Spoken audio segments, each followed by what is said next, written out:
Welcome to the Camnet Breakfast. I'm Patrick Soko, and today we have a number of segments we have lined up for you, our dear viewers.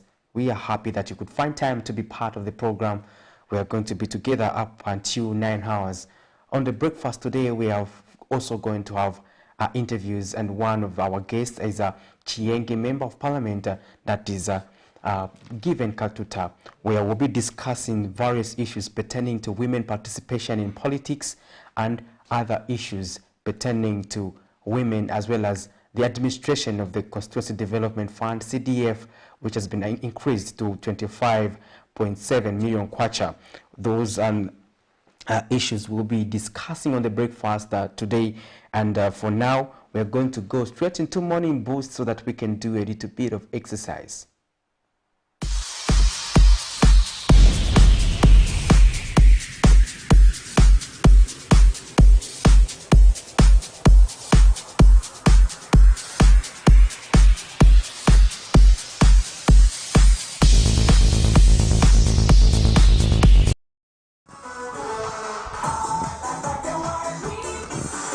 It's a beautiful morning and I welcome you to Morning Boost. I'm so glad that you've tuned in and hope you had a great night. So let's do some workouts this morning and we're going to have a great time. So we're going to start with a warm-up and then make some aerobics movements for today.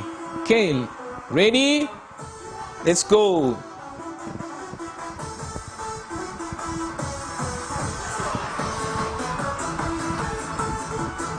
A beautiful morning to everybody and welcome to Morning Boost. Let's go. Go.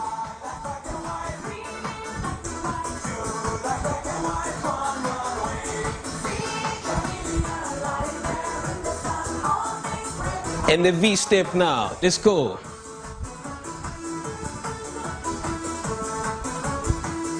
Last V step.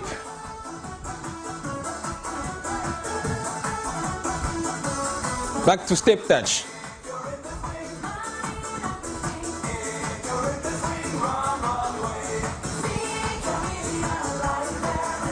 V step.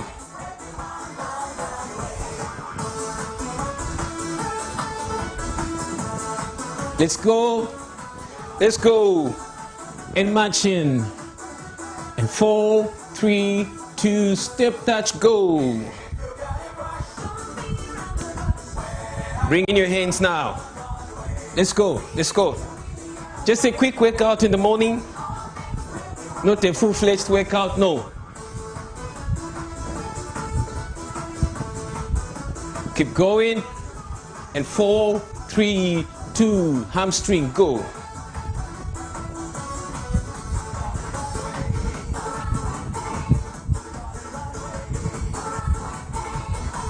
Four, 3, 2, step touch.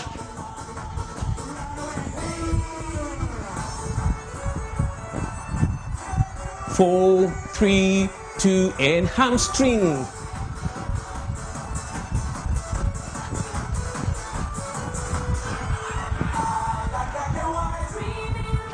And 4, 3, 2, step touch.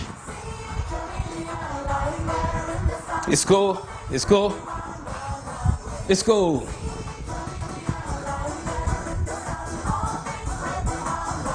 Keep going, stay at it.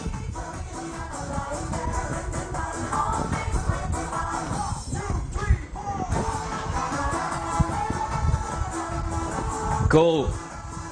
Easy basic workouts for the morning. And marching. Skip, jump now, go. Let's go. Skip.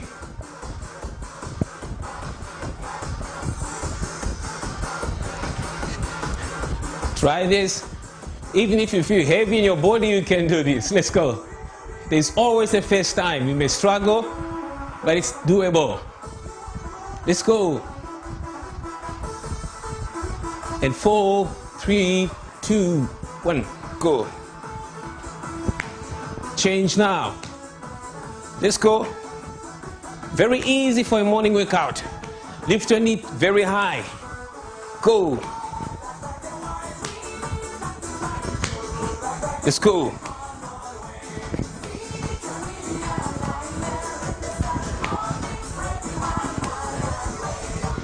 Stay at it.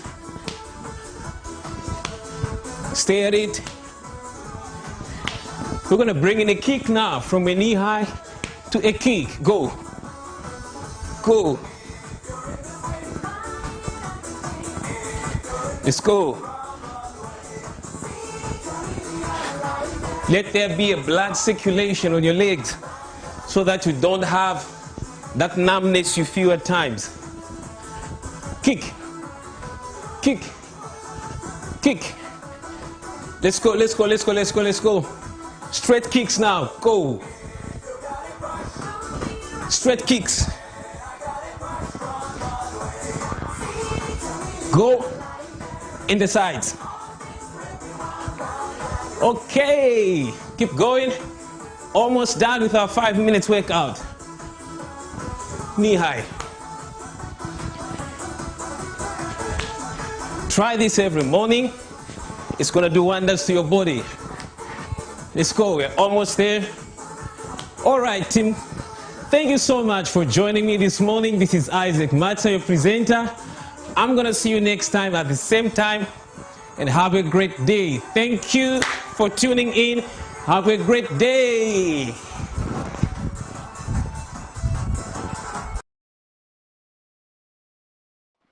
Welcome back. There you have it. I hope you managed to do that exercise, the routine by Isaac Matza. Well, we hope you managed to get flexing your body there. It is important to do that every day in the morning to ensure that you start a day on a lighter note, as well as you're able to keep fit. Well, like I earlier indicated, we'll be zooming the headlines and we'll also be looking at money market. And just now we're going to zoom one of the stories that is trending in the news, and that is the story where there's some cadres at Buseko Market fighting over Buseko Market, took each other to the police, and there was a fracas, and our journalists were caught up in that same fracas. So we're going to play that story, and we'll be back on the other side.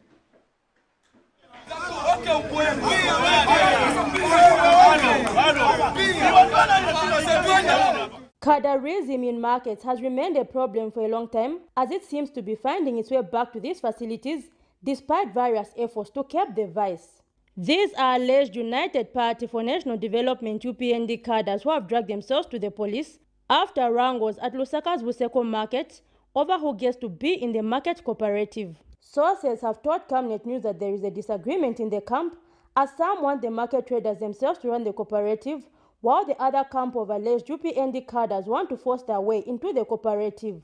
According to the sources, the cooperative, which goes by the name Buseko Timber and Grass Cooperative Society, has charges of approximately 1,000 kwacha for each truck of timber offloaded onto the cooperative land. They say it is due to this that the wrangle has emerged, as some allegedly want to make their way into the cooperative with the aim of pocketing funds. The Camnet news crew, which rushed to Matero police, were harassed by the cadres who had engaged in an exchange of blows, demanding for the footage to be deleted. Are you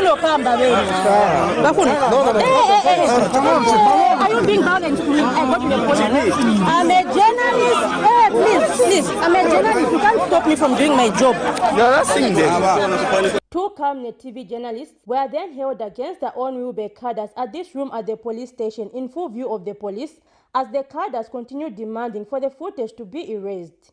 UPND Lusaka District Security Chairman Mr. Vincent Perry, however, came to the rescue and has explained the situation at the market. We want our able minister to look into this issue seriously, because what is happening now is that the cooperative are regrouping, they are bringing people, youths from outside the market, harassing now marketeers. Chair lady of the cooperative, in the company of other cooperative leaders, have aired their concerns.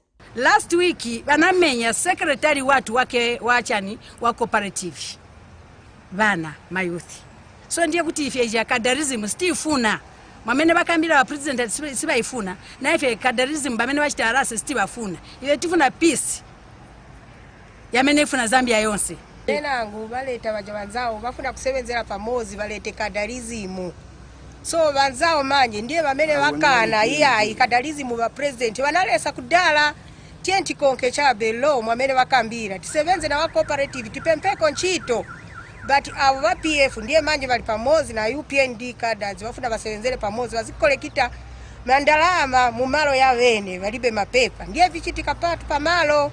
It seems like cadalism is still there. It has not ended because they don't want to work on their own. What they want is to just having something for free, and then to make matters worse, they are being harassing us as the owner of the cooperative.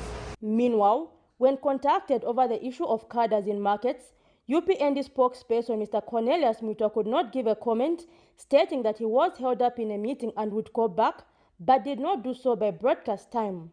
Unfortunately, I'm in trauma right now and I'm having a Zoom meeting. Maybe I'm done. I'll call you back. Camnet News has since reached out to the Lusaka City Council to get more information on the matter. Okay, let me ask the market manager, then I'll get back to you. He will give me the details. Zipporah Mshala, Camnet News, Lusaka. Interesting stuff there happening at the Buseko market where we saw cadres fighting over the market. Well, that story has been trending for a while from the issues of where the owners of the trading place want to put up a certain business. The marketeers say, no, where are we going to trade from? Those issues have been emerging at Buseko market, but you can equally add your voice and tell us what you think about what is happening there at Buseko market and how should this issue be addressed, considering that we are seeing that incidents of cadalism may be resurfacing if we are not careful as a country. So what are some of the measures that we need to do to ensure that we combat this vice to avoid it from escalating further, like we witnessed under the previous administration where cadalism was at its peak and marketeers, the bus drivers, complained on a daily basis, yet their plight was not addressed. And just last week we saw the Inspector General of Police, Mr. Lemika Joba, acknowledging that they received a number of reports pertaining to issues of cadalism and issues of land grabbing as well as encroachment, where he indicated that the police will not look at one's political affiliation in terms of addressing those issues, but that they will ensure that they will address things as they are. We only hope the police will do the same, because this fracas was happening right at the police station in Matero, and we hope the police have received that report so that they can quickly intervene into the issues pertaining to Buseko market. And just now, I've been joined by Sharon Kalimula. You know, the smile that I bring on your face is just amazing. You know, the way you're saying it, it's like you're excited to see me, like beyond. You're not excited to see me. I'm always excited to see you. But anyways, thank you so much for joining us. In case you are just tuning in, this is the Breakfast Show. You can also have your views rather on this platform by either calling us or sending those views via our Facebook page, and we'll be able to read them so that people out there can get what you think about the stories that have been making headlines and basically what's happening in the country. Patrick Soko, you just from elaborating very well about the incident that happened at Buseko.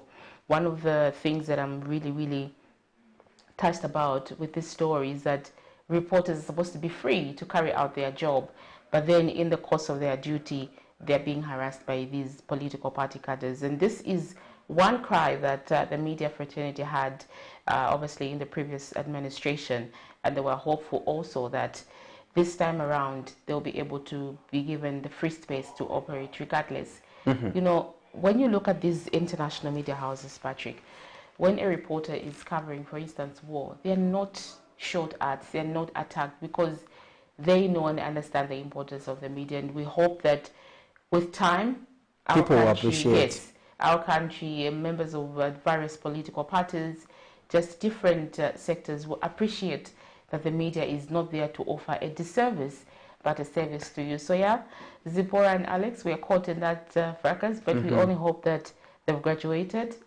they've matured, they'll be able to cover more, difficult tasks from that. Yeah, journalism is not a crime, and that's one thing people don't understand, because we're just basically there to inform the people of what is happening in various localities. Exactly. To tell you the truth, Sharon, if these people do not reach the screens, it will be impossible for the president to know what is happening on the ground, because people continue to do things with impunity, break the law, and do all sorts of things. But if it is not reported, Sharon, people will not know what is happening in Chawama, in Bauleni, in Matelo, in Mandevu, in Kablonga, just here. Yes, so it is important that the media continues to expose such issues, so that at the end of the day, journalism's royalties to the people and not to political parties.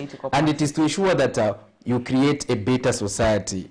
And like you say, Sharon, we only hope that a time will come when we will stop talking about issues of harassment, because under the state of the media reports that we have seen that has been released by Mr. Zambia in the past administration, a number of reports were being indicated in the report regarding journalists being harassed, televisions being stormed by cadres, and we are hoping that such incidences will reduce under the new Dawn government, because following on the president's pronouncement, it is important that law enforcement agencies as well as local authorities work and ensure that they deliver according to the president's expectation.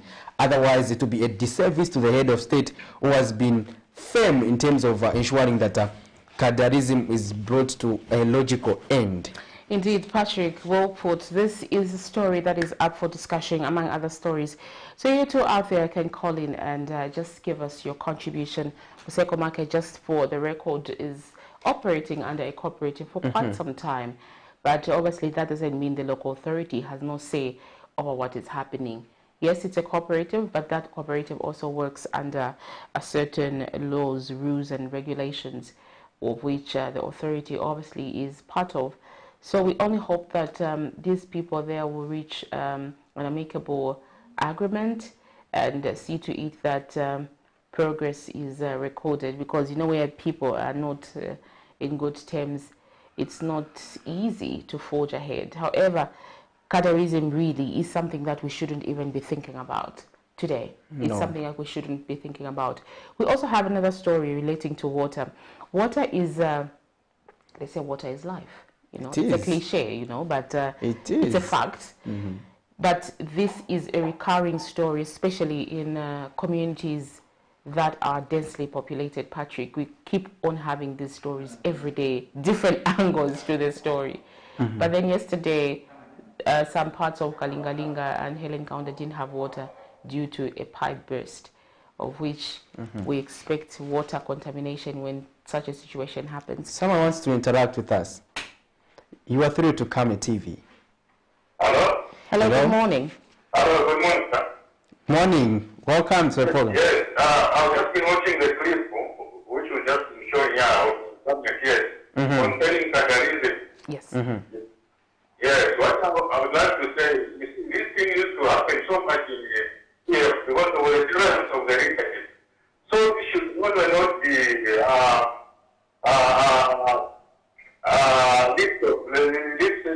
the president should come in and intervene. We should ensure that both candidates, whether you or PF, should be arrested and be prosecuted. Because if the fact of arresting this would degenerate into the same way it used to happen in the previous year. Thank you. Thank you for your contribution, sir. Okay. Brief and tight to the point. Exactly. That station. This is non-negotiable. Now, it reminds me of one of these political party leaders that we covered prior to the to the election. He would say, "It's non-negotiable. We are winning. It's not." So, yeah. You remind me of Mr. Mutari. Exactly.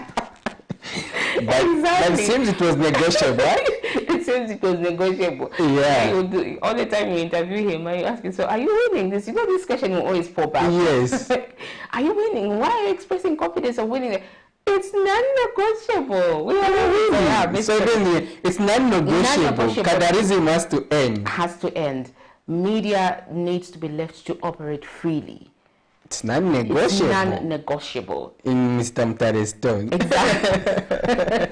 So before we pick that, yeah, you're talking about the sanitation, issue of water and sanitation, a very important thing that each one of us needs to have in our homes, and that's the more reason why obviously we have a ministry dedicated for that, to just ensure that people have access to clean water, good sanitation, and obviously you have covered quite a number of stories relating to water, and the statistics regarding to how many people have access to clean water, to good sanitation are quite alarming, in as much as the authority says, no, we are improving, but we need to reach 100% access to clean water and sanitation, and we're still moving in that direction and hoping that we will achieve that.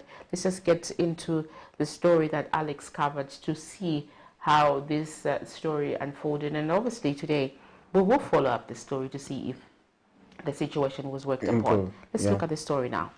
Multiple households of Lusaka's Kalingalinga compound have been affected by a temporary water supply shutdown following an underground water pipe burst, on which it is alleged that the victim's house was built on. A resident recounts that the pipe burst occurred around 03 a.m. and narrates its impact on the surrounding area, where the owner of the house was not available during broadcast time. So the water started around earlier 03 hours. Yeah. So after that we reported to the water and sewerage around 6 hours.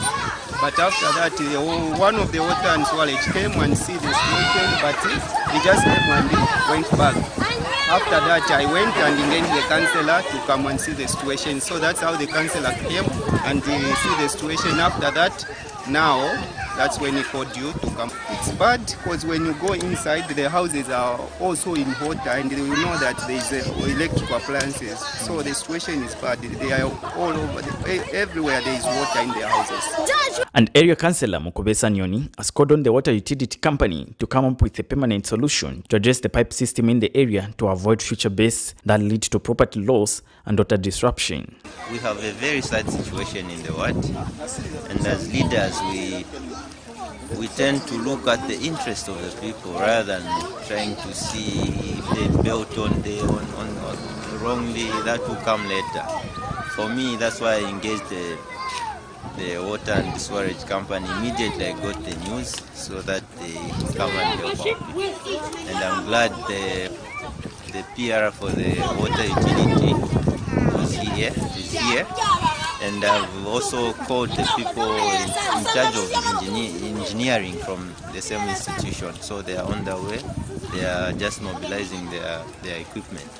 While on the site, Lusaka Water and Sanitation Company Public Relation Officer Shamba Muzungu says the problem has been instigated by a resident who built his house on the water pipe. What that means is that this section of Kalingalinga, as well as parts of Kaunda, will not have water as a result of the repair works which are going to be undertaken here. But also I think that it is important to highlight the risk which encroachment poses to our customers or the community, because clearly this house that you see here was built on top of the pipeline, and there lies the danger in situations where you have a pipe burst, like the situation that we are witnessing here. He has since urged members of the public to follow laid-down procedures when acquiring land to avoid constructing on the water pipelines. And the LWSC engineering team were swift to addressing the situation. Alex Shimba, Camnet News in Lusaka. There you have it, a story there in Mutendele regarding water challenges. And these water challenges have been with us for a while now. And we need to ensure that we take concerted efforts to ensure that we combat such issues in as far as water is concerned in the country. And though that's an incident of a water burst there in Mutendere, Kalingalinga area there. And I think these issues have also contributed to the issue of waterborne diseases, because sometimes we find that the leakage where the pipe has burst that's where the contamination occurs, and this water ends up in taps of various households, and at the end of the day, you discover that as a constituency or as a province or district, you start experiencing some certain waterborne diseases, like we witnessed some time back, where we had incidents of typhoid, and it's good that we didn't have any issues to do with cholera. We hope that this rainy season will pass without us recording any case of cholera, because cholera at some time in 2019 affected the country so badly that we had today WHO, World Health Organization, had to intervene, and we're working with the Zambian government to ensure that they provide vaccines on cholera. And the fact that we're not seeing that probably also tells us that probably vaccines are working according to as anticipated, because we're not seeing those issues anymore. And we just hope that this season will pass without us having cholera incidents. But when we're having such issues of water-based, I think that calls for quick intervention, and we saw the Lusaka Water and Sanitation Company there intervening in swiftly to ensure that they address that issue. But those issues are not happening just in that locality. No. We're seeing such issues happening in various localities in Lusaka. Exactly. Sharon, your view on that? Exactly. Even the other day, I think Zipporah covered one of the stories in Mutendere, where it was reported that they have this issue of water for quite a long time, and we discussed this issue in a meeting that day, and then it was revealed that this issue is for a very long time. But then one wonders how we are saying we're improving with regards to offering better sanitation and water, if at all certain areas have been experiencing same situations for over 10 years, over 20, 30 years. Yeah. So what really is the bone of contention with regards to ensuring that people have clean water, especially if you have people in urban areas like Lusaka, experiencing such water blues, such situations of poor sanitation, especially during the rainy season. What more of those people in rural areas whose statistics are very clear and available that very few people have access to clean water and sanitation? It's actually a very concerning issue that you two out there can send in your contribution and just give us your view with regards to what you think should be done, or is government doing the correct thing? One other thing that's very important to note, though, is that today is the 5th day that the UPND administration's national budget took effect, and people are giving their views as well. You too can give your views. We have people that have complained, like the PF, for example. We'll go to that clip, Sharon, so that they're we complaining already. that. But is 5 days or 4 days enough for to have enough all the everything resources in one basket, for everything that was planned for everything that was budgeted for to be put into effect, to roll out, for example? Is it enough, Patrick? So let's go to that clip. Let's go straight into that clip and your views after that. Zambians have been waiting to see the implementation of the free education policy as enshrined in the 2022 national budget, and farmers have been anxiously waiting for their money, and on the 3rd of January they had to step up to make their demands. imwe muli ma ministers nomba obufiwatira nimwe mwayiminine paredio muletweba pasiri process initiator shani yatendeke yabafama nomba kaimwe balanda kaidele tuise tufite pano muhimi omuntu kayaye kwisa ulusaka bufi bwashani kwa ina ndinde fukulunda pali abeni icho ndenyi pusha tili abala ndili atipachili nishani kuma office yenu ba minister filita ila atika. Monday, the Treasury responded by releasing over 1.2 billion kwacha, of which 960 million is for the outstanding payments to farmers and 324 million kwacha is for the 2022 first quarter operational support fund for public schools. On the issue of farmers, the Food Reserve Agency FRA owes farmers 1.6 billion kwacha for the maize they supplied, and out of that amount, the government has released 960 million kwacha. And speaking during a media address in Lusaka Tuesday, Patriotic Front PF Vice President Given Lubinda believes the money is not enough, as the government should disperse enough funds to pay all farmers.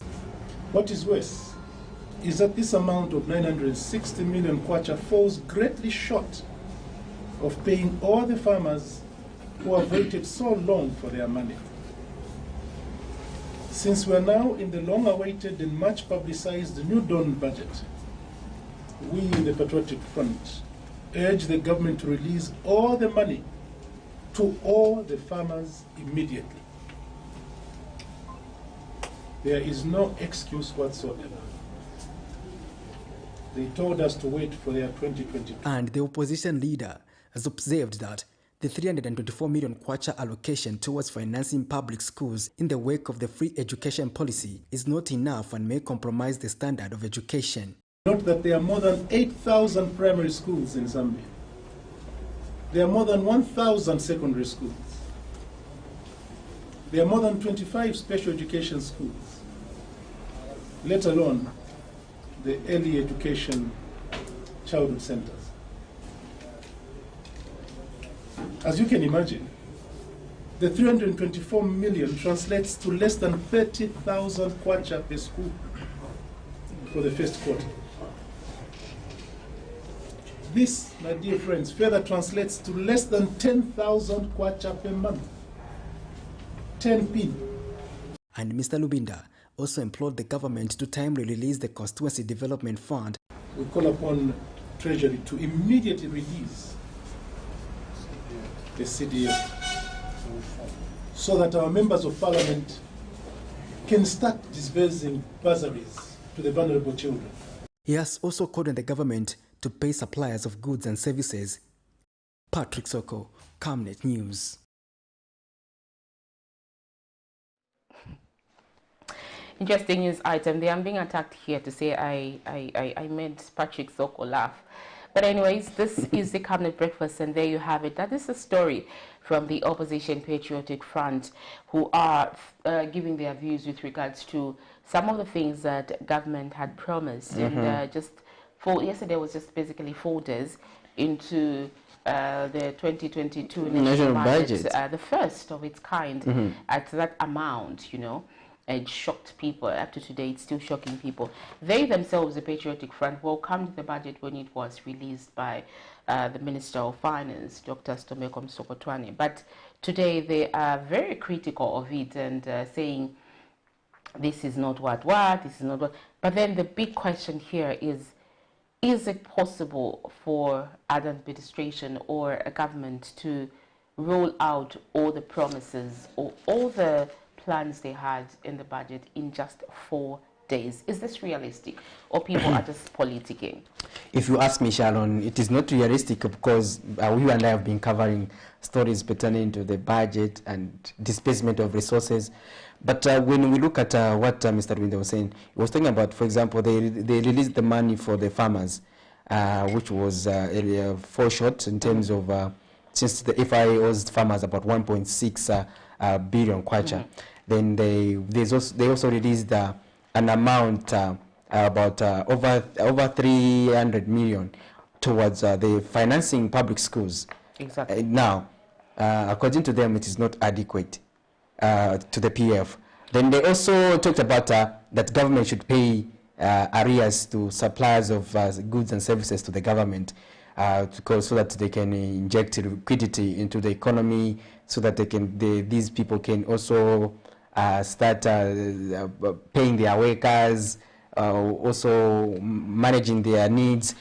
We also saw they also called that the CDF should be dispersed instantly, so that those who are supposed to benefit from the loan scheme in terms of accessing tertiary education can be able to be financed through that CDF. You know, since things have changed, the students are identified from those some students are identified from the community constituencies.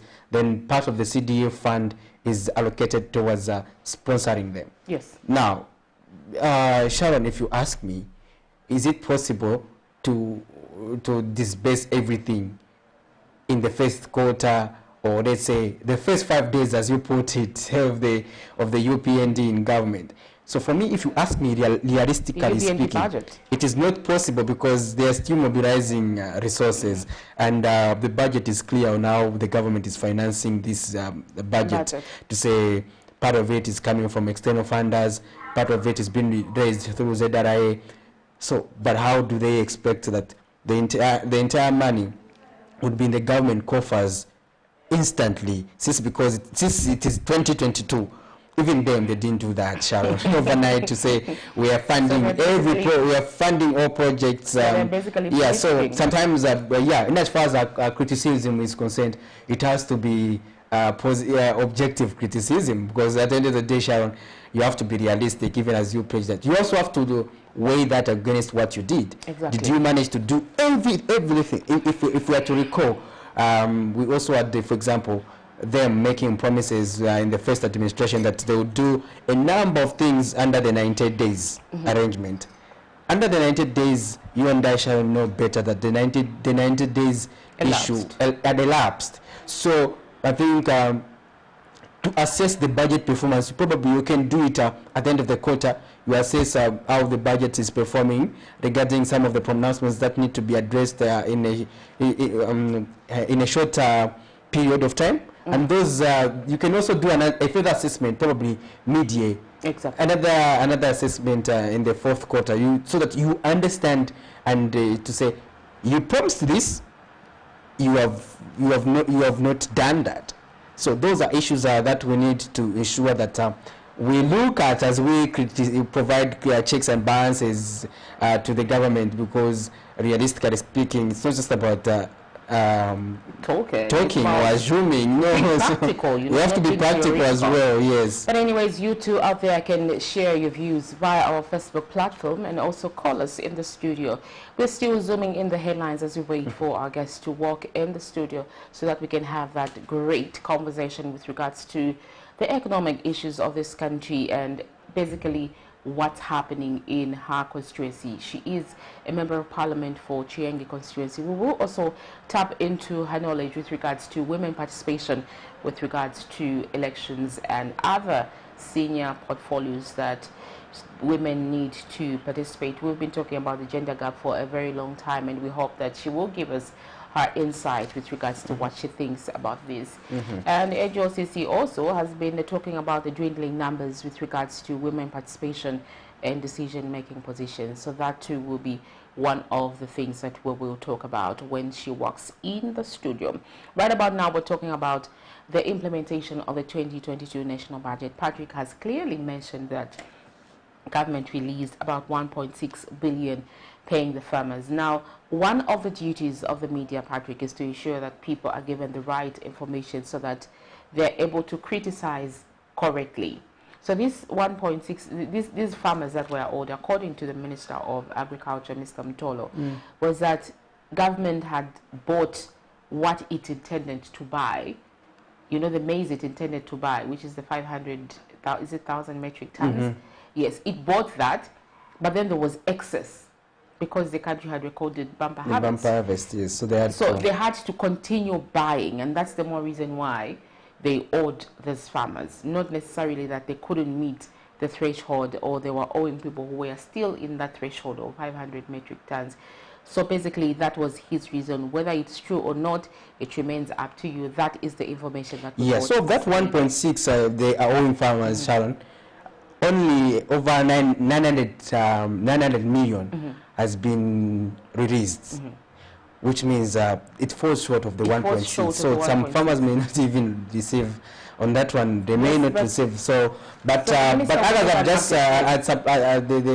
probably they'll follow those who had supplied area. Exactly. Obviously, they have a channel as to how it will be done. But today at 10, is it 10? The Minister of Agriculture will have a briefing. So we'll get more details about this on that specifically. So those questions will probably be answered as to why they released such an amount, but also to talk about the issue of the 300 million funding for schools. And the free education, the so-called free education, Patrick, is that it's not for the whole year. It's for the first quarter. But then how many schools do we have in this country that need that, that's supposed to scramble for this 300?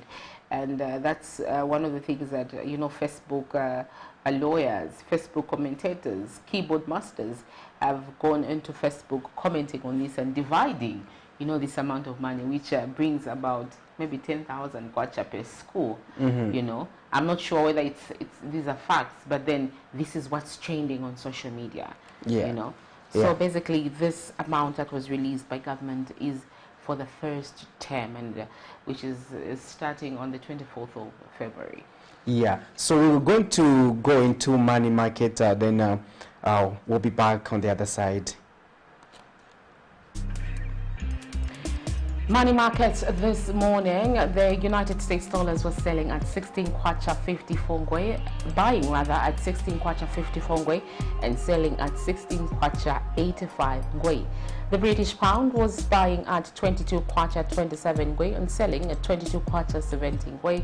The euro was buying at 18 kwacha 69 ngwe and selling at 19 kwacha 5 ngwe, and the South African rand was buying at 1 kwacha and selling at 1 kwacha 06 ngwe. So those are your foreign exchange rates as of today, 5th January 2021. Yeah, and we'll go straight into another story, Sharon, where we saw PF, the Minister of the Minister of Home Affairs, urging those who have gone with state property. Yes, to bring back effective yesterday 4th. They gave them a 7 days ultimatum. Patrick, I'm not sure what strategy this administration is using, but instead of arresting people, I think it wants people to just bring those things back. We can take a leap from Faith Msonda's issue, you know, where she said, "Vindalama vanu hivi," you know. Yeah. I mean my peace, you know.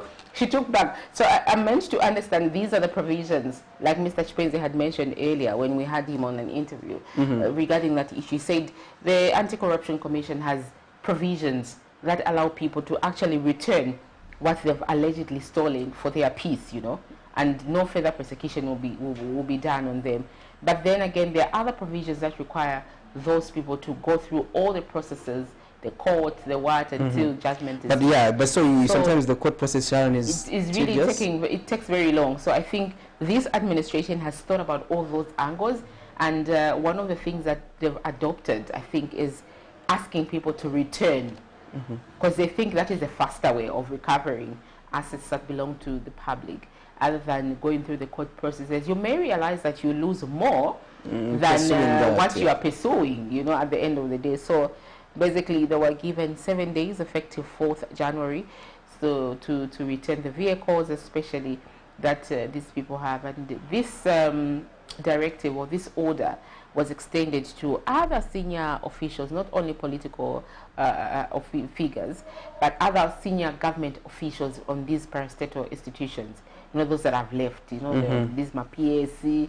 Chantani, you know, they are supposed to return these vehicles or this whatever property they have that belongs to the government, and they were given 7 days at Metam. We will follow up the story, Patrick, after 7 days to see if at all they've received anything from this special group of people that decided to go with with government property. Yeah. Exactly. So let's look into the story and see what Mr. Jack Mwembu had to say over this directive.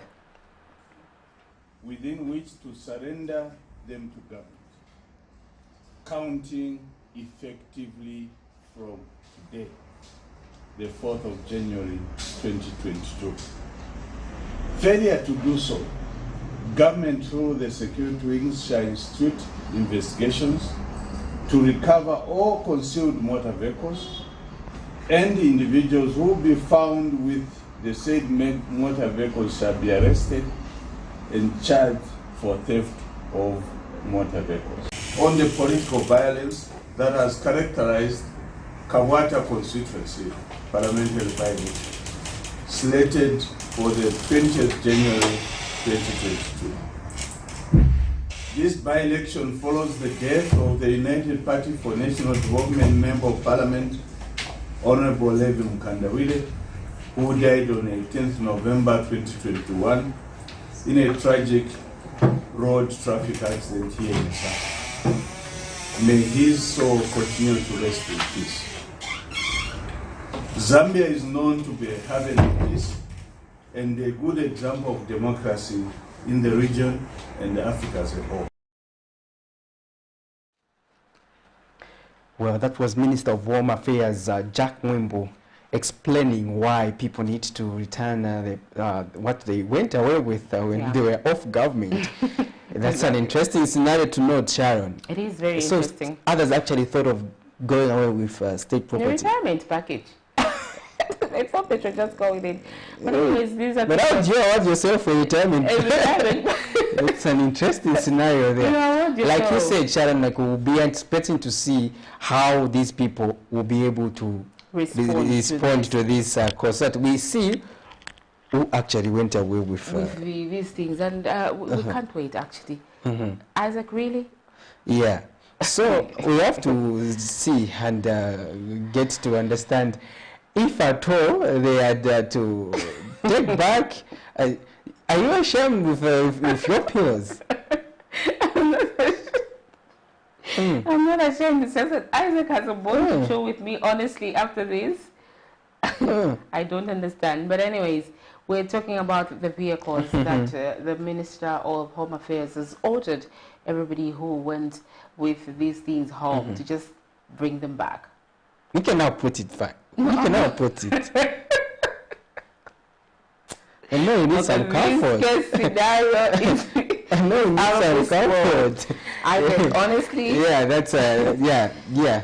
Like Sharon explained, I think we'll see how that story unfolds regarding the people who served in the previous administration under the Patriotic Front, how they are going to ensure that they bring back state property, especially vehicles, as indicated by the Minister of Home Affairs, Mr. Jack Mwimbu there. We'll follow that story to ensure that we get you updated, our dear viewers, on issues pertaining that, so that we get to know who are some of the people who went away with state property.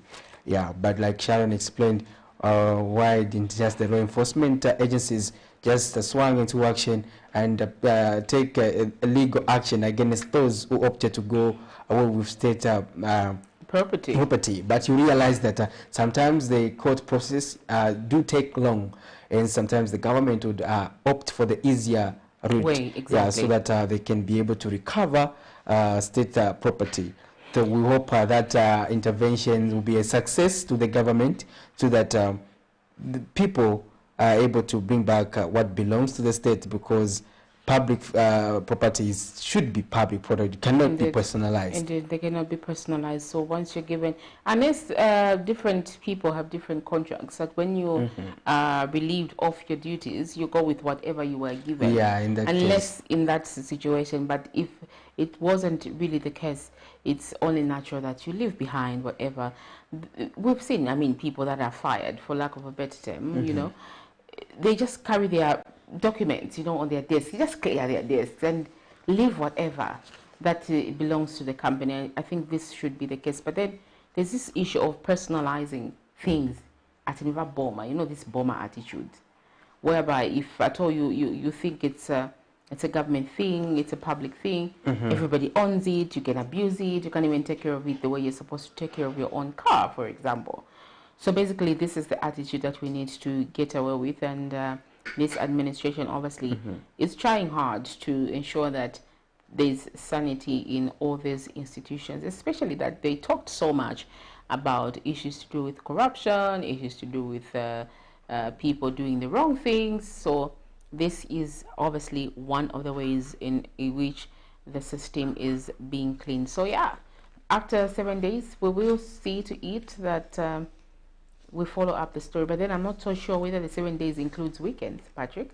Yeah, that's so. I also don't. I'm not sure about that. We So need it's to Monday, clarify. Tuesday, Wednesday, Thursday, Friday. So we'll give it Tuesday, Wednesday. So we'll follow it up on Thursday.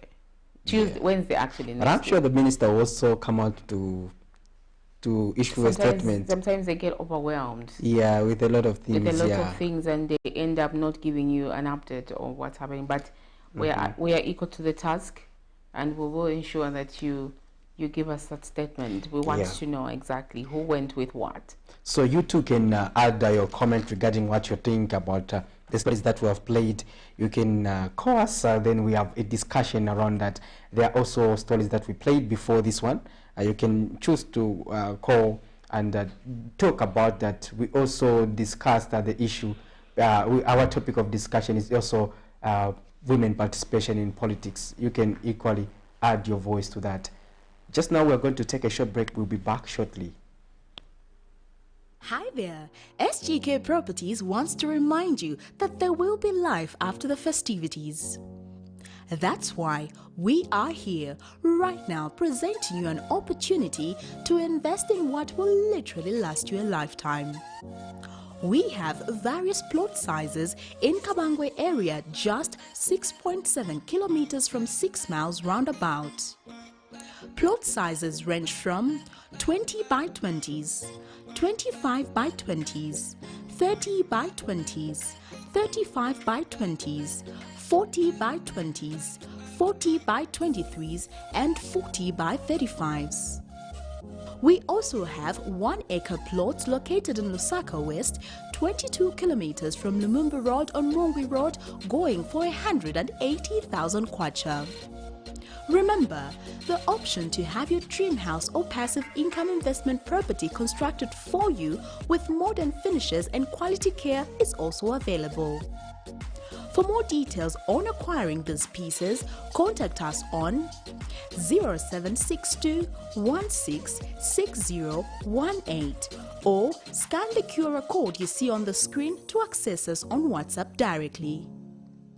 SGK Group, serving generations through knowledge. Camnet TV is becoming big and better. You can now watch Camnet TV wherever you are around the world, simply by downloading the Camnet TV app.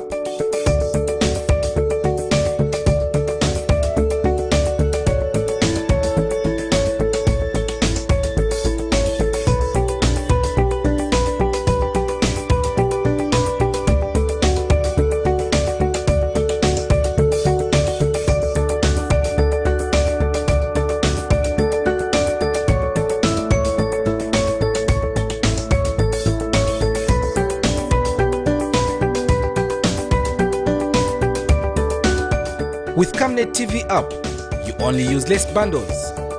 Camnet TV, not just another channel. Tell your mother, Happy Christmas, Happy New Year, Happy Christmas. To all our Camnet TV viewers, you have been a blessing. The Healing Word Ministries International, the church that my wife and I pastor, you are just phenomenal. May the Lord bless you in 2022. For the Lord to allow us to enter into 2022 by His special grace, we can only say, Lord, we thank you for your mercies and grace.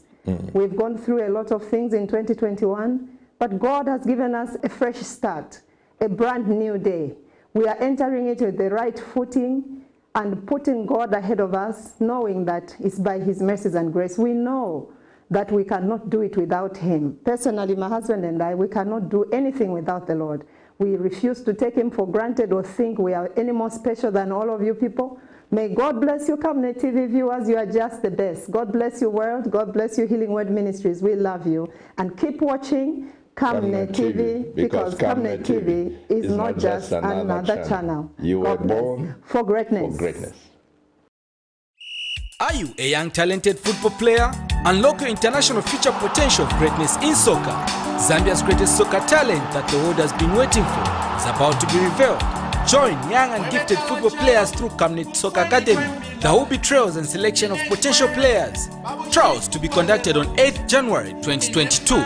Camnet Soccer Academy is looking for 2 categories, namely under 16 and under 18. Don't miss this opportunity of a lifetime. Time 08 hours to 16 hours. Venue Kablonga Boys Secondary School. Parents, bring and support your children.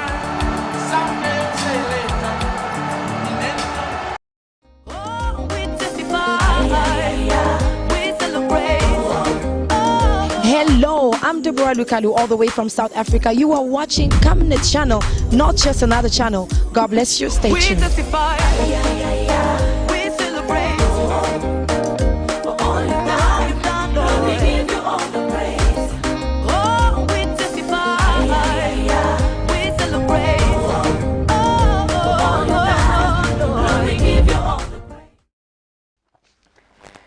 Welcome back. Well, thank you for staying with us. You are watching the Camnet Breakfast Wednesday edition, and I've been with you together with Shalon Kalimbula, and in the studio we've been joined by our guest for the interview, and that's Given Katuta, Chiyengi Independent Member of Parliament.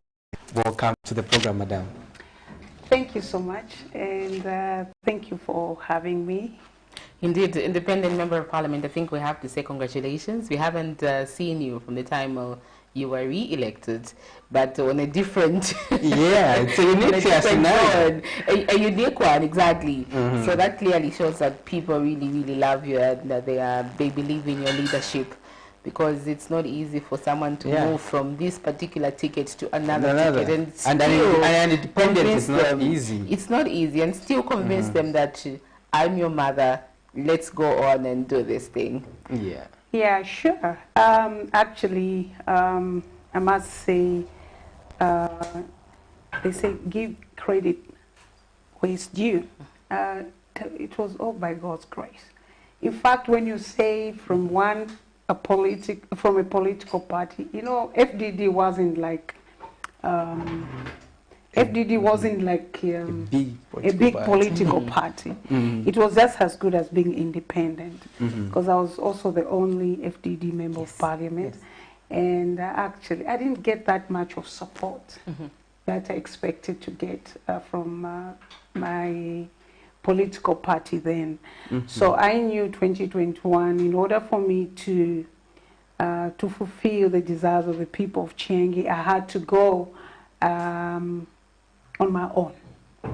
Yeah. Interesting. And true to that, you were on your own and emerged victorious.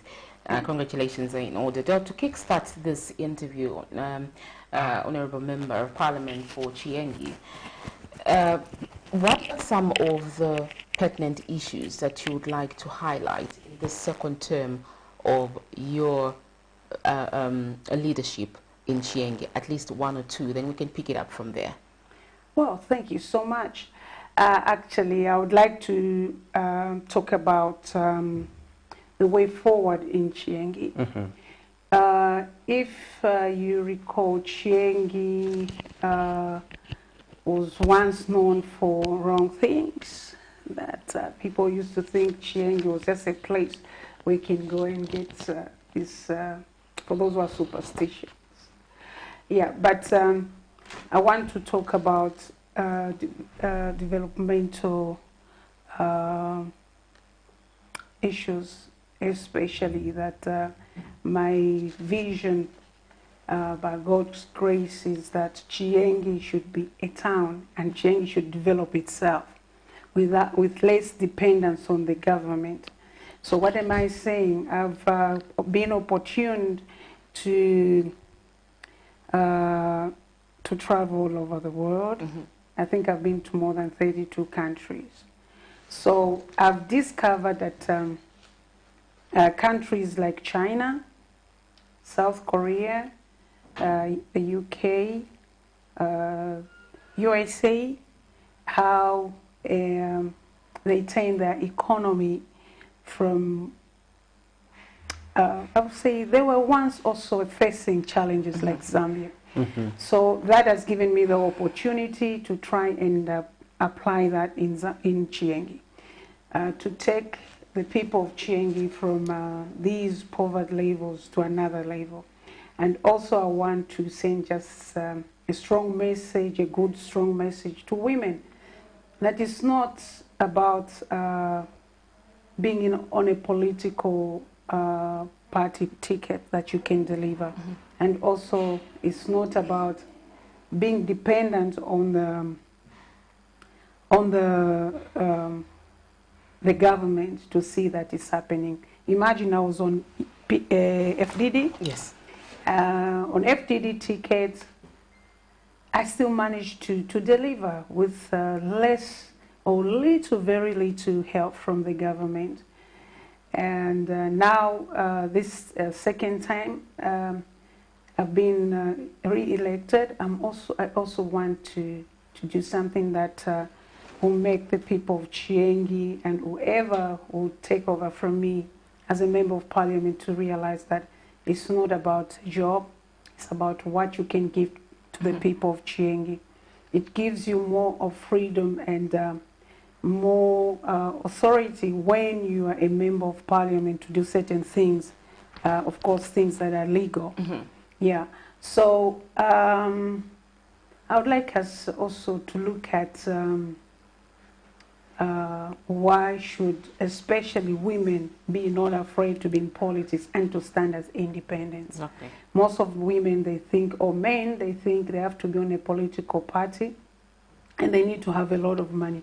But I would like maybe to give them a strategy and to advise them what I've done in Chiengi and what they can do as well in order for them to penetrate most of these areas which are considered to be so-called bedrooms for certain political parties. As long as you're from there, you stand a very, very big chance and how you can get rooted and uproot those other roots that you find there. Yeah. We actually wanted to ask you about that at the end of but you've actually jumped the gun. So basically, that's one of the issues that we said we would talk about, women participation in politics, and maybe to delve much into that, bringing it down to your constituency, because you're here as a member of parliament, and obviously we would like you to highlight most of the things that are happening in your constituency and how the government pronouncements are affecting you as a constituency. So since you started talking about the issues of women, briefly, the plight of a girl child has been widely recorded as being at risk. What are you doing in ensuring that people's mindsets are changed, especially that they have a female member of parliament? Obviously, they have to look up to you. But what are some of those things that you're doing to just encourage the girl child not to drop out of school, not to get married early, and if at all a situation happens, they get pregnant, they go back to school using the re-entry policy? Thank you so much. I must say it's really painful, like in Chiengi, where I'm the first female member of parliament since 1964. I thought by my going in as a member of parliament will encourage a lot of our children, female, girl child. Unfortunately, I've tried and involve girl, I'll say girl child, in a certain way that they realize that education is important. Mind you, I'm coming from a rural constituency where the young ladies or the girl child believes her best place is to be in the kitchen and also getting married early. With the chiefs that we have there, there's been so much of help to end this girl child early marriage thing. So what I've done is that I've been encouraging them by asking them to rewrite, especially those who are in, who start school in like grade 9, grade 7, and those who might have gotten pregnant on the way. And most of them, those who have completed grade 12, like when I went in during this campaign, I realized there were some young ladies, I thought they were just cadres, and then somebody tipped me off. So these girls you're seeing, they've got very good results. As I'm speaking, they are already in the colleges doing clinical medicine. I think by July it will be a year for them, the first year. They said I facilitated for their scholarships last year, and I have some more girls that are going to school this year in February to start medicine and nursing. So for those who are in primary school, I try to sponsor them. There's a small young girl that came to ask me the first time that schools were closed due to COVID. A young girl of about 9 years, she came to me. Everyone was like, you know, as usual, Mayo, Turiemo, this and that. Yes. But with her, she was selling sugar cans. And she came to me, she said, then I said, Iposha. And the girl started crying, I want to go back to school. I was so touched. Since then, that girl, to those who saw it on maybe Facebook, and also we have our WhatsApp group for Chengi. I decided to adopt that girl immediately and the family. So the elder brother also has also benefited. So my husband and I, we've been helping the girl child by sponsoring them in schools and encouraging them to rewrite. There are those who rewrite, they fail, and we still tell them, you don't have to give up, you have to continue until you pass your grade 12 or grade 9. Yeah. Okay. Talking about women participation, is the women movement doing enough to help women venture into politics? Well, they're not doing much. I say so because we see the women movement only inviting, most of the time they invite those who are already in politics. They'll organize like a seminar or a workshop, but these are seminars for councillors, for members of parliament. I think they'll do better if we see them with programs going out in the communities, holding, now that there's COVID, but even having flyers on the TV, on the radios, having programs just to teach the young ones, especially the girl child, to say you can do it. And they give examples of those who've been great women, like the first vice president. Now we have also the female vice president, and also the current female president, and also giving them example. I always go with my best example. It's the first female president in Africa, Salif Johnson. That's my mentor. I just love her courage in what she's done in the country, where the country had been like savage for close to 25 years, if I'm not mistaken. They had the war. Yes. She came in, peace was restored, and a lot of things. So those are the programs that I've been expecting the women movement, to have, even to be, maybe even demanding for programs from Camnet, ZNBC. Like in Chenge, we have Kalungwishi radio station. Those are the places I expect them even to send recorded or pre-recorded messages, so that a girl child can be listening to this. So I can do it, I can do it. But instead, we've seen less. It's all about those who are already in politics. So the message has not been yet preached to those, to the girl child. And only the privileged girl child has the opportunity to visit National Assembly, like from schools. So that has been also a challenge. Interesting, there you have it. We are interacting with Given Katuta, the Honorable Member of Parliament for Chiyengi. She is an independent, and you too can join in the conversation if you want to interact with our guest in the studios. And talking about that issue of women participation brings me to another issue. We had the nominations for the Kawata by-election. We saw the women movement coming out to say why political parties have not adopted women. The question now also seek your intervention is, how do you appoint someone who has not availed themselves to be or applied to be adopted? So how can we ensure that we make sure that women tend up for those opportunities that avail themselves? Because we saw a long list for the UPND, for instance, containing male candidates. The PF, it was the same. And how do you intend to make a difference, provided the list is full of male candidates, yet there are no females, and you go and issue a statement condemning political parties when no one is coming forth? I don't think that has been the situation.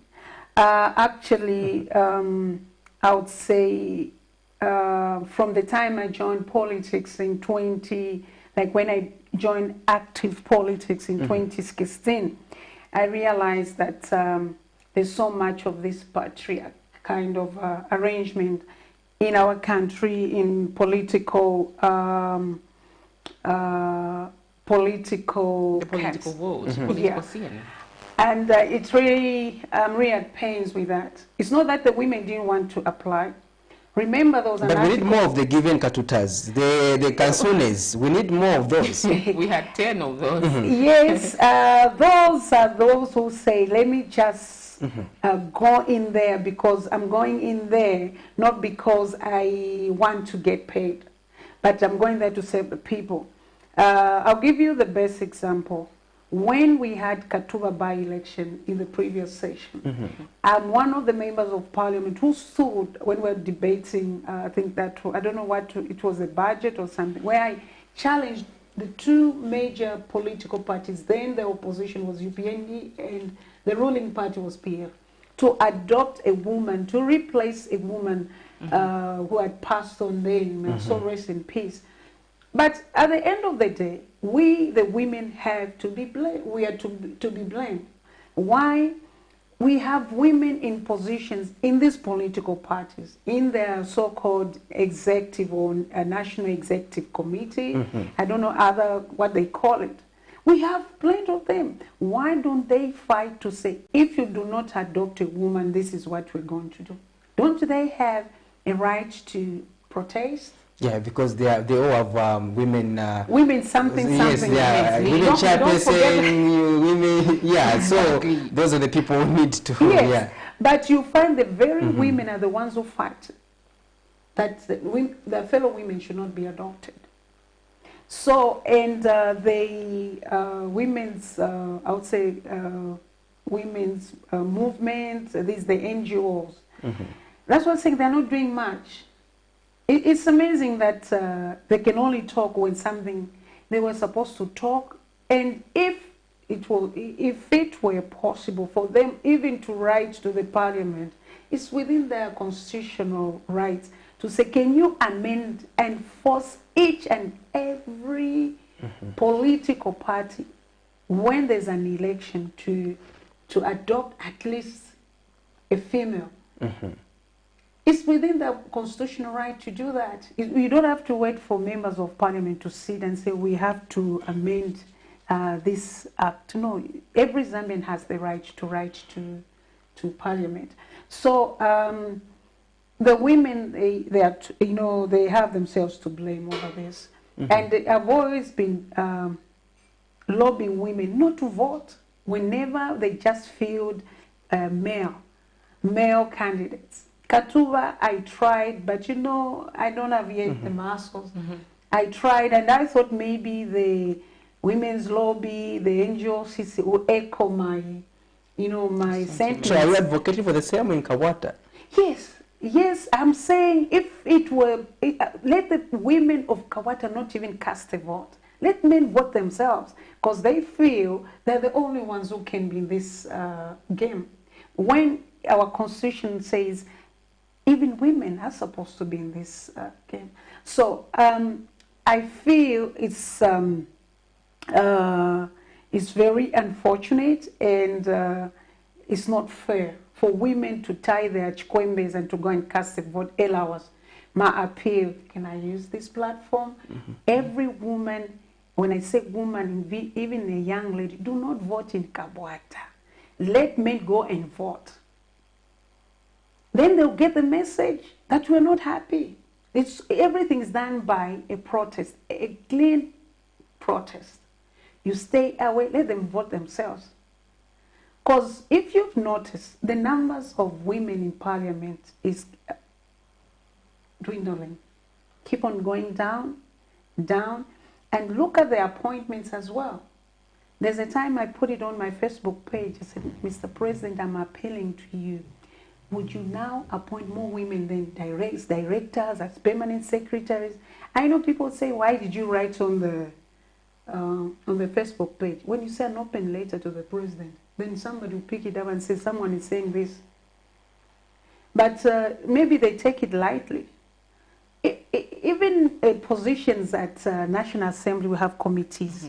You find that only men are chairpersons, and they want women to be vice chairs.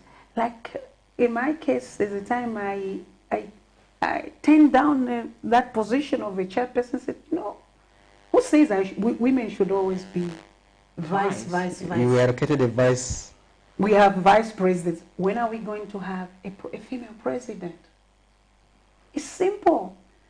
If you look at political parties when they were doing the filing their nominations for presidential nomination, I was really angry and so disappointed. You see, this Harry Kalava, vice female, President HH, vice president female, ECL, vice president female. Who told them that we belong to deputizing? We actually called it an outbreak of female vice presidents because for us really it seemed like a competition, you know. They just want to follow suit with what's happening simply because the ruling has a female vice president. Then they thought, okay, we're going to be at par when we do the same. But anyways, we'll continue to try and advocate for this gap to be bridged, and your call obviously has been heard by the people of Kawata. By the people of Kawata, and we can only hope that they've heard and they'll act according to their conviction. However, moving on, let's talk about the UPND administration. You are a member of parliament. We have a call. Okay. Hello, good morning. Hello? Good morning. Good morning, Camnet. Thank you so much. Tell us your name and where you're calling us from. This is the Molega Jackson. Please go ahead. Yeah, good morning, Honorable. Good morning, Mr. Mlenga Jackson. Yeah.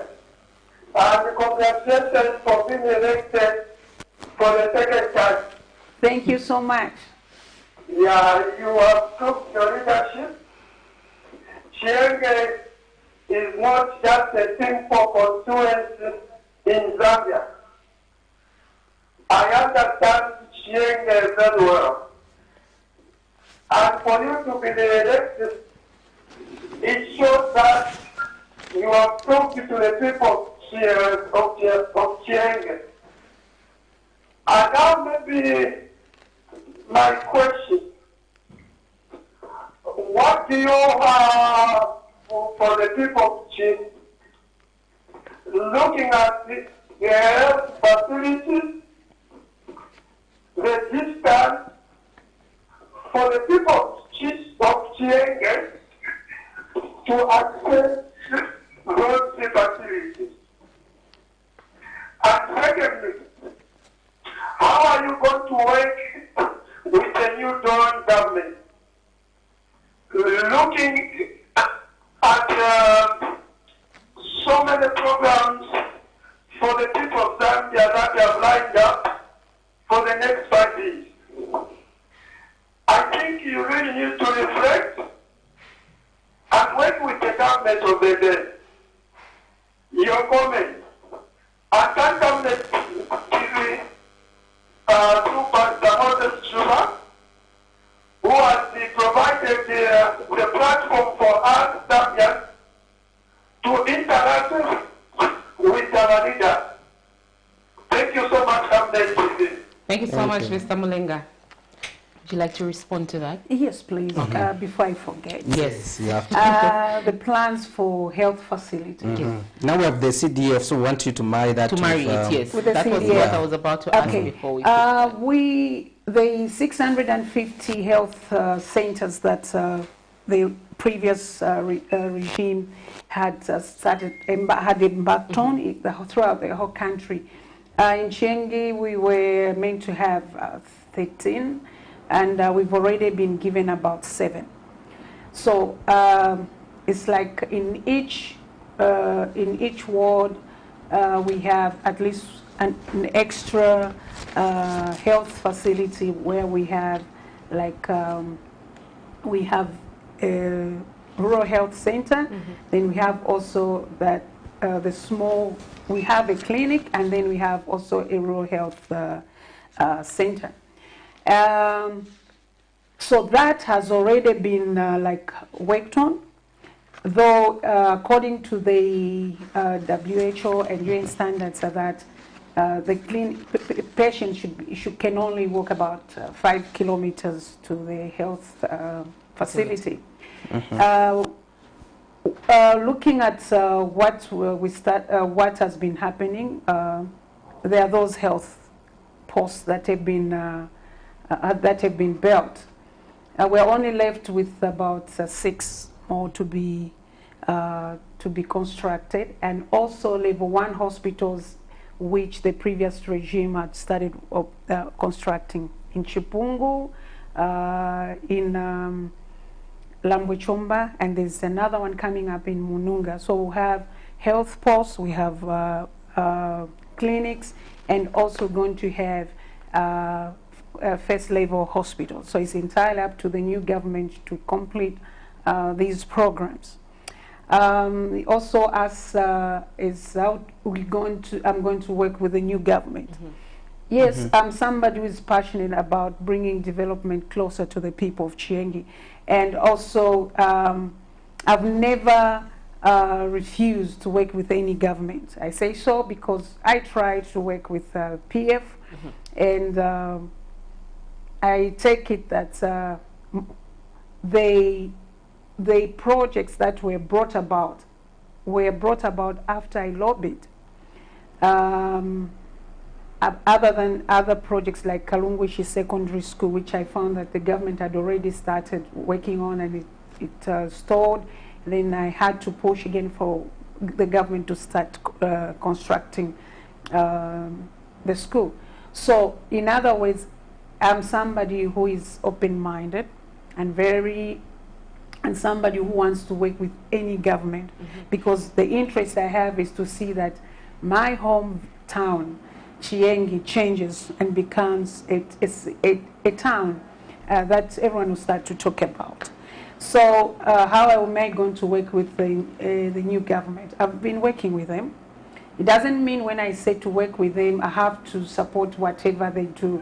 Then I'm not providing the checks and balances as opposition. So I work with them. If Mr. Mlenga Jackson listened to my my speech, there's a time I was debating. I even said, I can't wait for that 25.7 million. Please bring it to Chiengi, because I've done a lot more than 15 projects in using 1.6 that we used to get. So the 25.7 million will do a lot. Alas, the 25.7 million kwacha, from recently, I've discovered that it will bring a lot of complications. You can see chiefs are saying they want to be part of it. The Minister of Defense says he employed the army, the defense personnel to demand to be part and parcel, to be part and parcel of CDF. And we've seen the Union for Teachers are saying teachers should be part of it. So the essence of the purpose of CDF is being diluted, because the way this CDF started in the MMD, it was some pocket money that used to be given to members of parliament to do some errands in the constituents. Then they realized that it was working out, because when you go to the constituents, you are an undertaker.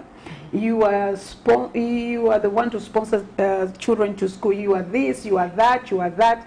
So then they decided to enact a law that will make it legal for a member of parliament to access certain amount to do some develop projects in the constituents. And fortunately, as it is now, when you look at it, for me, it's becoming complicated. And I have come to believe that the government wants to use that channel as decentralization. So this decentralization, to use the office of a member of parliament, is a bit complicated.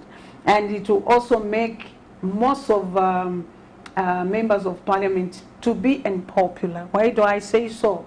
Because we would want to carry out our works as we do as members of parliament using the CDF. Now you have the DC this side, pulling. You have the council chairperson pulling. You have the chief pulling. You have the government personnel, when I say government, from different departments pooling. You know, so I personally would say, yes, it's a very good idea. Maybe the government should find another channel to avoid this, because everyone now, you know, don't forget, we are different. A member of parliament like myself, no one would even come and even lift my mattress where I sleep to say, this is where you took the CDF money. And, you know, my hands are so clean. So now when we have everyone is talking about it, you start questioning, what's the interest here? Mm-hmm.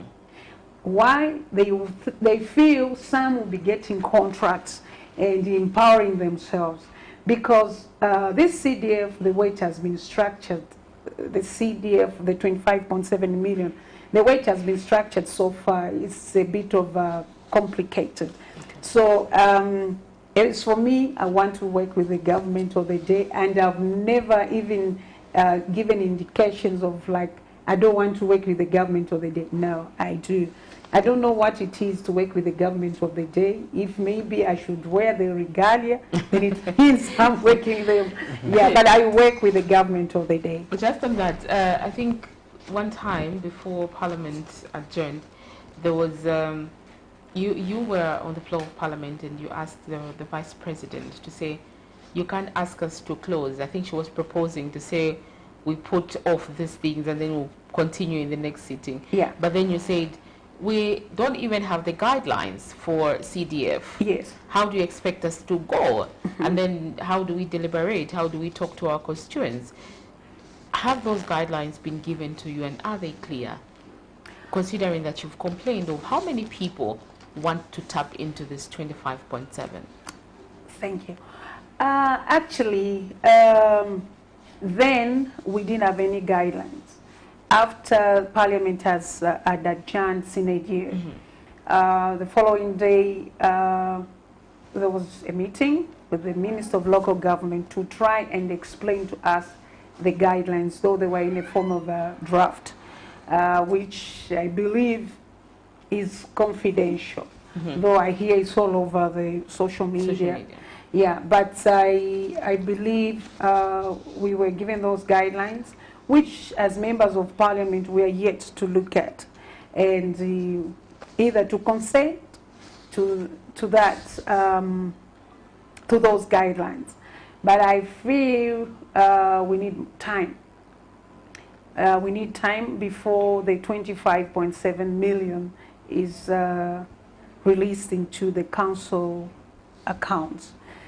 Like I've just mentioned, when I look at, we are talking about scholarships. What kind of scholarships? From the way I've understood this free education is that it's only for those who are in boarding schools that will benefit from this.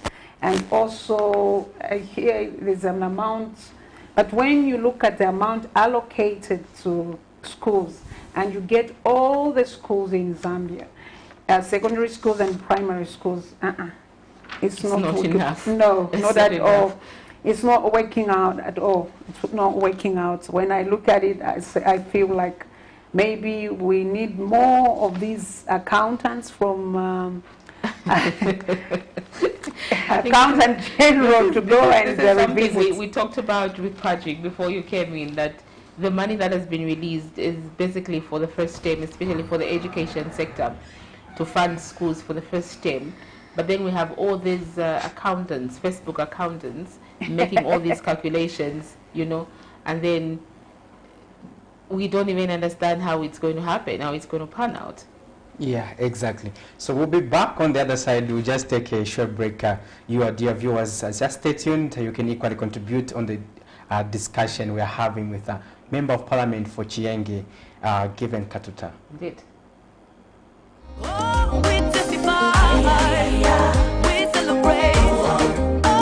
Hello, I'm Deborah Lukalu, all the way from South Africa. You are watching Camnet channel, not just another channel. God bless you. Stay tuned.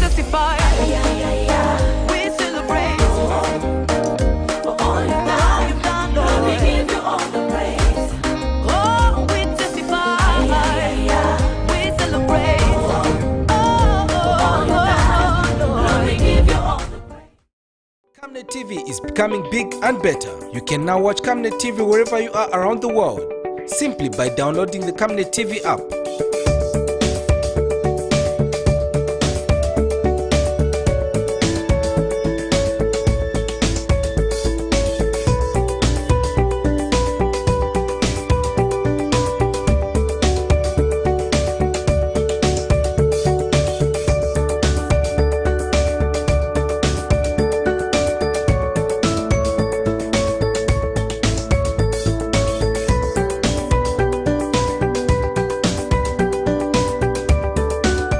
With Camnet TV app, you only use less bundles. Camnet TV, not just another channel. Tell your mother, Happy Christmas, Happy New Year, Happy Christmas. To all our Camnet TV viewers, you have been a blessing. The Healing Word Ministries International, the church that my wife and I pastor, you are just phenomenal. May the Lord bless you in 2022. For the Lord to allow us to enter into 2022 by His special grace, we can only say, Lord, we thank you for your mercies and grace. We've gone through a lot of things in 2021, but God has given us a fresh start, a brand new day. We are entering it with the right footing and putting God ahead of us, knowing that it's by His mercies and grace. We know that we cannot do it without Him. Personally, my husband and I, we cannot do anything without the Lord. We refuse to take Him for granted or think we are any more special than all of you people. May God bless you, Camnet TV viewers. You are just the best. God bless you, world. God bless you, Healing Word Ministries. We love you. And keep watching Camnet TV, because Camnet TV is not just another channel. You were born for greatness. For greatness.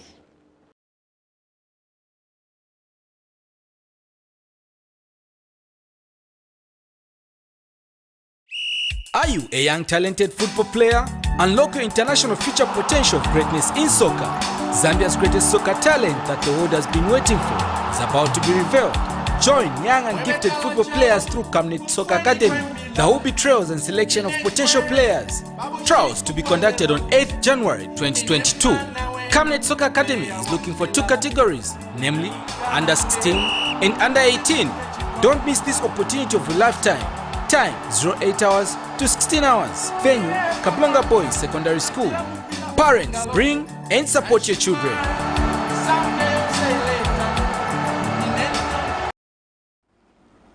Welcome back. You're still watching the Camnet Breakfast, and in conversation we have here Honorable Given Katuta Chienge, Member of Parliament, and she has quite spoken to us about a lot of important things that she is doing in her constituency, and we pick it up from here. Patrick. Yeah, so we just want to also tapping into, we understand that Zambia is also prioritizing the issue of tourism. So we want to understand how is it, what is Chiengi offering when it comes to tourism, and what if Sharon and I are coming to Chiengi, are we going to find where to sleep? Because we have traveled to some places in this country where when you go, even a council hotel is not a lodge. You can't find a council lodge. What are you doing in Chiengi? Are those facilities on board? You should come to Chiengi. Chiengi is beautiful. It's got beautiful scenery there. When you come to Chiengi, forget about the stories you've heard. Please, there's no witchcraft there. It's a beautiful place. My children, my children have spent most of their childhood, and also now they're in universities and working. When they go to Chiengi, they've lived in the diaspora. But when they start going to Chiengi, they found that that place is beautiful. And it's got beautiful people. You know, Chiengi, if you come to Chiengi, we've got lodges. We've got Nambela, we've got the one owned by the council, beautiful ones on the beach. Interesting. We've got beaches there. Wow. Yeah. And we've got one which has come up in Mununga.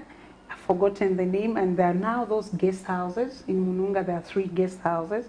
And there's one beautiful guest house which has been built by a civil servant, a nurse. Quite encouraging. She's almost my neighbor. And we have another lodge owned by Dr. Katele Kalumba, beautiful lodge. I want to recall some other lodges. Then we have lodges in Lupia. Mr. Moile owns a beautiful lodge. Then Jonas, where I normally sleep when I'm in Lupia, at the border there. And there are other, there are guest houses and also lodges. Beautiful ones. Yeah. So if you were to come to Chienge, it doesn't mean you'll be stranded. If anything, you would prefer to go and be, you know, having your holiday there. Yes, on the beach. Yeah. And actually, I've been approached by 2 lawyers. They're female lawyers. So we'll be talking next. Oh, this is the week. We're in 2022. They want to go and meet Chief Mununga to put up a hotel, not a lodge, on one of the beaches there in Chief Mununga. And I know it will be the best, beautiful thing that is going to take place. And we're looking at, also we're looking at coming up with cultural village, but where we're going to have hotel and those also villagers living within. It's a very beautiful plan that we have. So this is most likely to take place in Kafulwe area. It's along the lake. Chienge has got beautiful beach actually. So, and when we talk of tourist attraction, we have Kawekatende, where Chief Puta does when it's time for this ceremonial event, of course, yeah. So we have places where you can come, and we have also falls. Yeah. We have also ceremonies that we normally have, like Mavila by Senior Chief Mununga, Uilile by Senior Chief Puta, and then Chayenkubo by Chief Dennis Lambwechomba. These places are beautiful. All we need to do to market. And how is the accessibility in terms of roads? Yes. Well, when I just became a member of parliament, that was a proper death trap. But things now have changed because the government has been grading, and they gave some contract to some company called Sino Hydro and Copperfield, but it was supposed to be tired. Then I was told no, there was no money, so I begged the government, please, even gravel road, as long as it's an all-weather road, so that our people can be able to drive even at 60 kilometers per hour, 80 kilometers per hour, which has been done. However, if you follow me in parliament, I asked the vice president as to why Kashkishi, Lunchinda, Kaputa Road was not in the 2022 budget. And I was promised that the 2023 budget, definitely the government, the new Don government is going to work on Kashkishi, Lunchinda Road. Interesting. We're going to take you to these 2 questions about yourself. We just want to understand you as a parliamentarian, how you balance your life as a married female parliamentarian, as well as how you balance with Christianity and politics. Thank you so much. You know, it all takes the grace of God. By the way, I'm a reverend. I'm not just a Christian. Yes. I'm an ordained reverend. When I wanted to join politics, I used to live in South Africa for about 20 years. So when I came back to Zambia in 2015, my husband, I asked my husband if I could stand in Chienge. He said, no, it's far and this and that. Then, because then he was a vice chancellor for CRISO. So when he went to open a satellite office there, when he came back, I'm telling you, the road used to be bad. We used to drive maybe, imagine a 72 kilometers stretch. You drive maybe for close to 6 hours on that. Wow. Because really the road was so bad. So when he saw that, he told me, is that part of Zambia? I said, but that's where you went, Zambia. So you heard even the vice president said those areas, they are not like that in Zambia.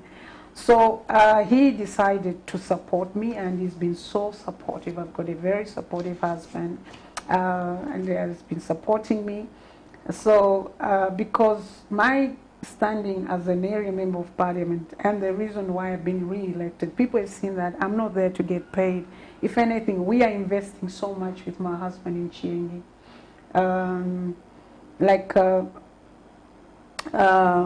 Recently we started an outgrower scheme for safflower.